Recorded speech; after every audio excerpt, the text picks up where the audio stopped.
Praise the Lord. Welcome to this official channel. நல்ல கூட உங்களை இந்த வீடியோ மூலமா சந்திக்கிறதுல ரொம்ப சந்தோஷப்படுறேன். இன்னைக்கு கூட உங்க மத்தியில ஒரு சின்ன காரியத்தை உங்களோட கூட ஷேர் பண்ணிக்கலாம். என்ன காரியம் அப்படின்னு பார்த்தீங்கன்னா, கர்த்தருடைய வசனம் ஆத்துமாவை உயிர்ப்பிக்கிறதுமா இருக்கிறது அப்படின்னு வேதத்துல நம்ம பார்க்கிறோம். இன்னைக்கு நம்ம நினைக்கலாம், நம்மள ஆறுதல் படுத்த ஒருத்தரும் இல்லை, நிறைய பேரோட வார்த்தைகள், நிறைய பேரோட செயல்கள், இல்லை நிறைய பேர் நம்ம மீது காட்டுற கோபங்கள் எல்லாம் நமக்கு ரொம்ப கஷ்டமாகவும் அந்த சூழ்நிலை ரொம்ப கடினமாகவும் இருக்கும். அதை நம்ம எப்படி கடந்து போகிறது அப்படின்னே தெரியாமல் இருக்கும். நம்மளுடைய சூழ்நிலைகள் எதுவாக இருந்தாலும் சரி, நம்ம அதுலேருந்து கடந்து வருவதற்கு தேவனுடைய வார்த்தை நம்மளை உயிர்ப்பிக்கிறதா இருக்கிறது. இன்னைக்கு நம்மளுடைய வாழ்க்கையில சூழ்நிலைகள் எப்படி இருந்தாலும் சரி, இல்லை நம்ம எந்த மாதிரியான கடினமான பாதையில நடந்து கொண்டிருந்தாலும் சரி, தேவனுடைய வார்த்தை நம்மளுடைய இருதயத்துக்கு ஆறுதலையும் தேறுதலையும் கொடுக்கிறதா இருக்கிறது. தேவனுடைய சந்நிதிக்கு நேராக கடந்து சென்று கொண்டிருக்கிறார்கள். இன்னைக்கு நம்மளும் தேவனுடைய சந்நிதியில அமைதலாய் உட்கார்ந்து, தேவனை நீர் எனக்கு தந்து இந்த வாழ்க்கையில என்னை கொண்டு செய்ய சித்தமா இருக்கிற காரியத்துல தேவநீர் என்னை உயிர்ப்பிக்கிறதற்கும் உருவாக்குகிறதற்கும் காரணமும் காரியமும் உண்டானா இன்னைக்கு என்ன நீங்க பலப்படுத்துங்க அப்படின்னு சொல்லி தேவனுடைய நம்ம கேட்கும் பொழுது நிச்சயம் தேவன் அவருடைய வார்த்தையை நமக்கு தந்தாரு. நம்ம இருதயத்தை அவர் ஆற்றுவார், தேற்றுவார்.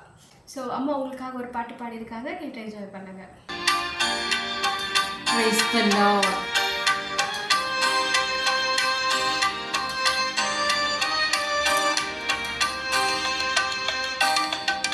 சத்திய வீரம் பக்தரின் கீதம், சுத்தர்கள் போகும் பாதையின் தீபம், உத்தம மார்க்கம் காட்டும். சத்திய வீரம்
கனை துன்பம் துயரம் வந்தம், பக்தனை தேற்றிடும் மோஷகம்.